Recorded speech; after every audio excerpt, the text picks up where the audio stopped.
Well, back in the 1960s and 70s, Australian scientist Dr. Claire Weekes found worldwide fame with books on nervous illness, but her story's largely been forgotten until now.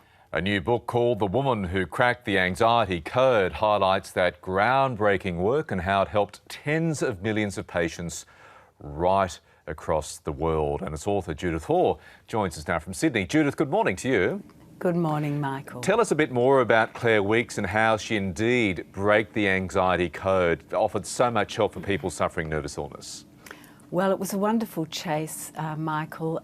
She was born in 1903 and didn't write her first book until 1962.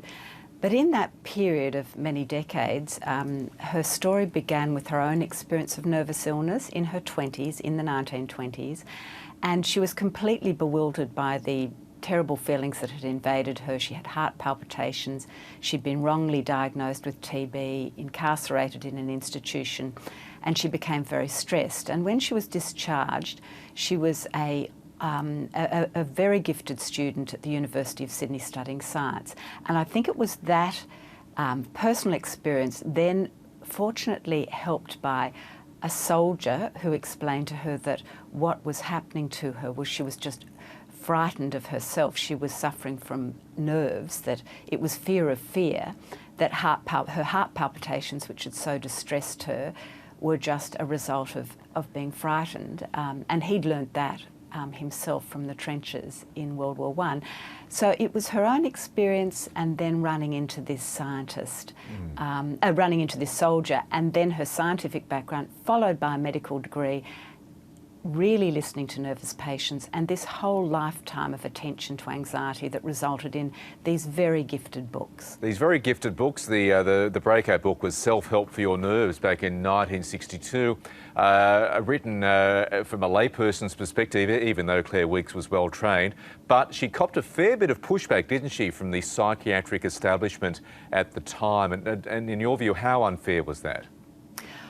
Well, look, I think it's just that they were all wedded to their own approaches. I mean, when you think that the whole Freudian psychoanalytic thing was in full swing, particularly in America, a little less so in Britain and Australia, but similarly, you know, that was the treatment, along with other, you know, behaviourist relaxation strategies. But really, these weren't helping people. And really, when you look back on it, it's more or less not hard to imagine that lying on a couch with people excavating your past, with all sorts of valid reasons why people may be upset and distressed, but no one really practically helping them with the day-to-day tremendous distress that nervous illness can bring. And she just took a very practical approach to the mind-body connection, which, being a doctor and a scientist, she, I think, had insights that really were being just overlooked in this, honestly, sometimes just mumbo-jumbo of psychoanalysis. And because she was just a doctor, as they saw it, despite being a gifted scientist, they saw her as outside the academy of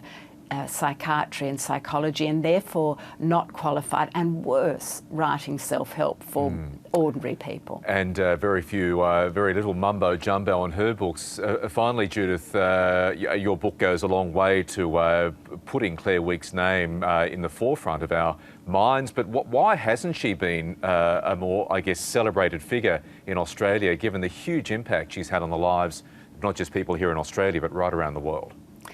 Look, it's a bit of a mystery, isn't it? But I think that happens to a lot of Australians. She had a much bigger global reputation, but even so, because she was seen as just a doctor, and even though she was just a doctor and just a scientist, because she was an outsider, I think she's got this huge invisible footprint throughout the world. Her books are still read, she still saves lives, she still helps people with her practical explanation of the mind-body connection, but she was outside the specialist realm and she was overlooked for writing self-help. So her great contribution to actually changing the trajectory of treatment has been completely overlooked. A great book, Judith Hoare, and a great Australian. Thank you so much for joining us on News Breakfast. Thank you for having me, Michael.